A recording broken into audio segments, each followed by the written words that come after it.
وزیر اعظم عمران خان کی جانب سے عوام کے لیے ریلیف پیکیج کے ایک روز بعد ہی پیٹرولیم منصوبات کی قیمتوں میں اوشرابہ اضافہ کر دیا گیا ہے، جس کے بعد پیٹرول کی قیمت ملکی تاریخ کی بلند ترین سطح پر پہنچ گئی ہے۔ وزارت خزانہ کی جانب سے رات گئے جاری کردہ اعلامیہ کے مطابق پیٹرول کی قیمت میں 8 روپے 3 پیسے فی لیٹر اضافہ کیا گیا ہے، جس کے بعد پیٹرول کی نئی قیمت 145 روپے 82 پیسے فی لیٹر ہو گئی ہے۔ وزارت خزانہ کی جانب سے پیٹرولیم منصوبات کی قیمتوں میں اضافے کا نوٹیفیکیشن جاری کر دیا گیا ہے۔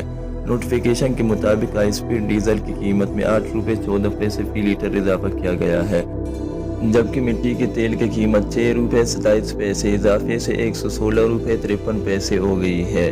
اس کے علاوہ لائٹ ڈیزل آئل کی قیمت میں 5 روپے 72 پیسے اضافہ کر دیا گیا ہے۔ لائٹ ڈیزل آئل کی نئی قیمت 114 روپے 7 پیسے فی لیٹر مقرر ہو گئی ہے۔ وزارت خزانہ کا کہنا ہے کہ حکومت نے سیلز ٹیکس اور پیٹرولیم قیمت میں زیادہ دباؤ خود برداشت کیا ہے۔